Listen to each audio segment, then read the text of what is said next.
I can be certain in my heart I'll see you again.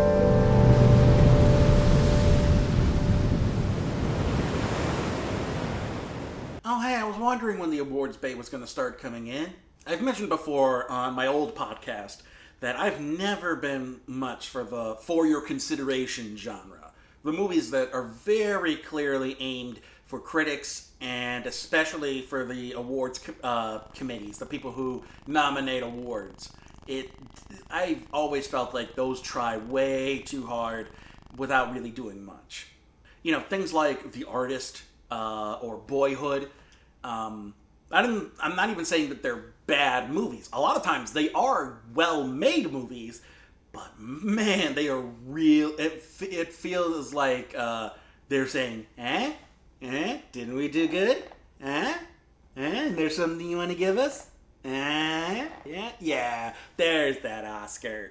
Yeah, we totally deserve this. This isn't nearly as bad as a lot of for your consideration type of movies go. In fact, it's a very decent movie. It's a solid, very well made movie. It just didn't really hook me in that much because I've never been one for this type of genre. But I'll give this movie this: it's at least interesting.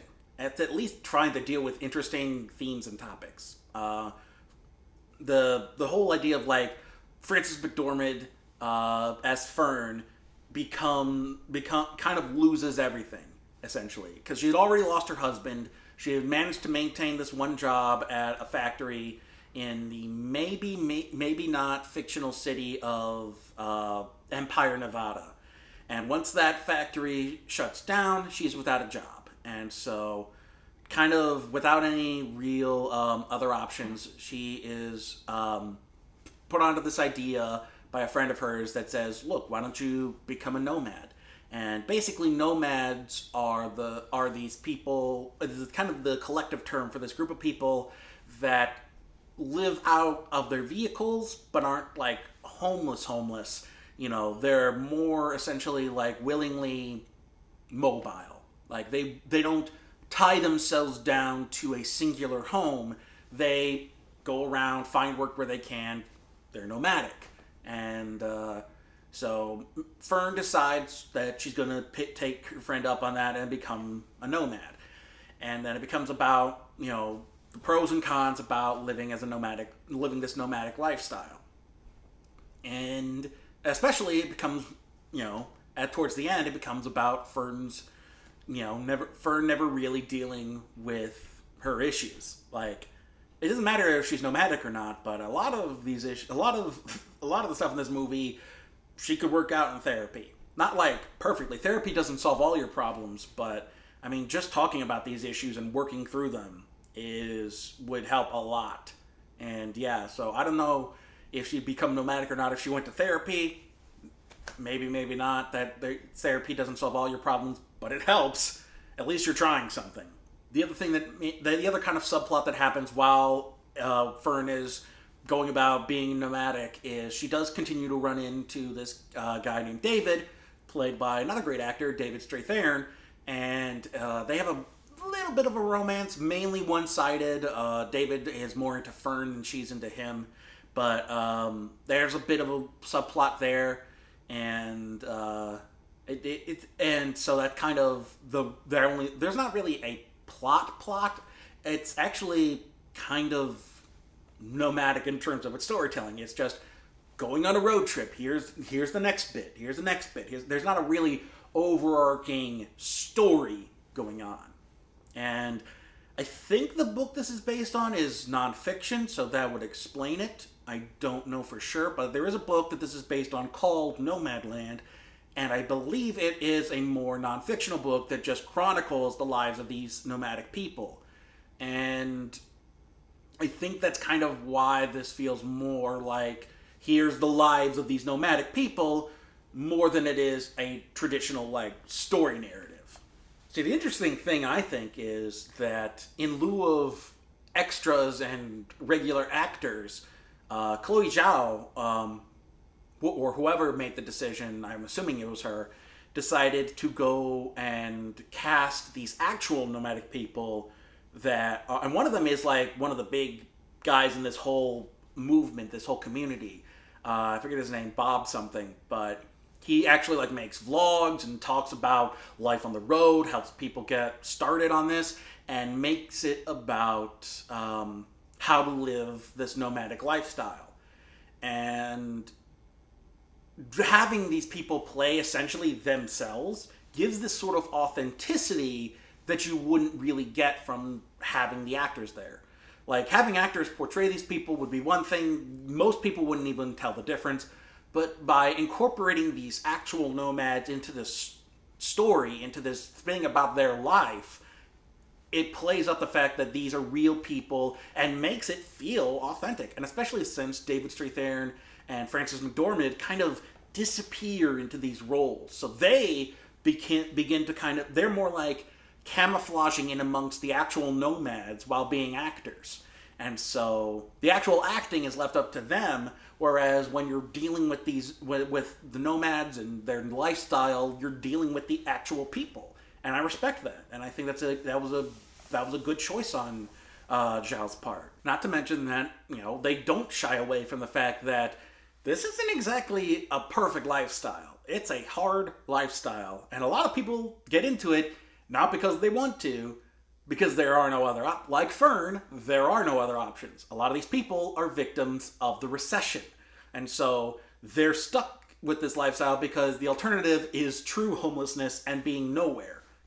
And being, and that's the other thing too, like, it comments on the fact that a lot of these people are victims of capitalism. Like, they acknowledge that a lot of these people, there's the good, I don't know if it was Bob or somebody else, but somebody makes the metaphor that they are workhorses, and rather than have them set up after they can't work anymore, they're just forgotten about and disposable by society, by capitalism.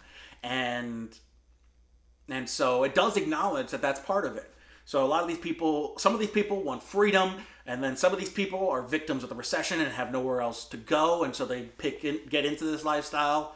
And then maybe they learn to love it or not, but it is what it is. And a lot of these people, there's no real alternative for them. So it does acknowledge that that there's this sort of background in people just being forgotten by society because of how disposable everything is and how little we care for each other. That these people are left to fend for themselves, and so they feel the need to just pull up stakes and just, live out of their vehicles. And then, not to mention the fact that, you're living out of your vehicle, which means car problems are now home problems.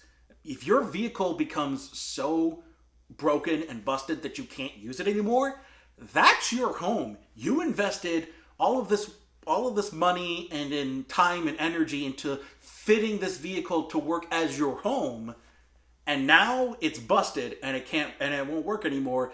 You're out of a home and you're stuck. So that means and that's about the fact that because we still live in a capitalistic society, we live in a society. God damn it. It's almost time for that nonsense. Gotta be a couple of weeks now. But because we live in a capitalistic society, you still need money for gas, for whatever phone bills you may have, because you still may have a phone on you. For car repairs, for all basic amenities, for your food. And so you will need to work in some regard. And a lot of that work is grunt work, is minimum wage, take what you can get, seasonal work. You're not getting that, you're taking whatever scraps you can get from capitalism at that point. So you're not officially getting out of the system, you're just scraping along the bottom of it, sadly.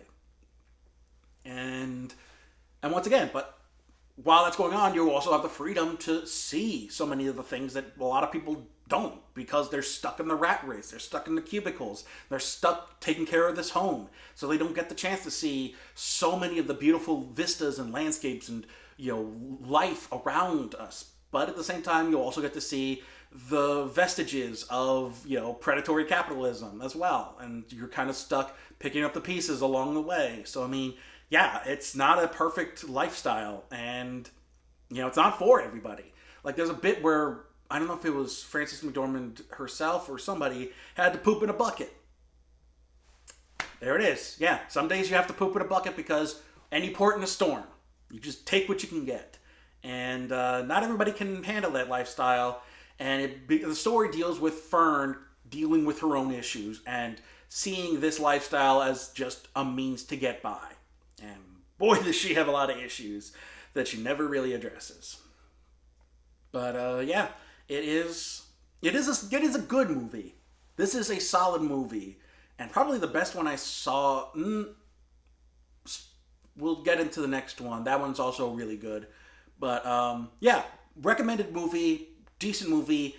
Not as good as people are like playing it up to be. It feels a lot more catered to that for your consideration crowd. The people that are really into art movies and art house kind of cinema will probably love this. But yeah, it's really reserved and quiet and kind of meandering, not kind of aimless at a lot of the points, and it just, it feels like it's not very cohesive. It feels like they are trying to make it basically like a glorified documentary, and yeah, it's not bad. It's just, this isn't my type of movie. This isn't why I get into movies. And at the same point, like, yeah, Frances McDormand is great. When is she not? Chloe Zhao did a good job. She's a good director. She should get more work. And that's about it.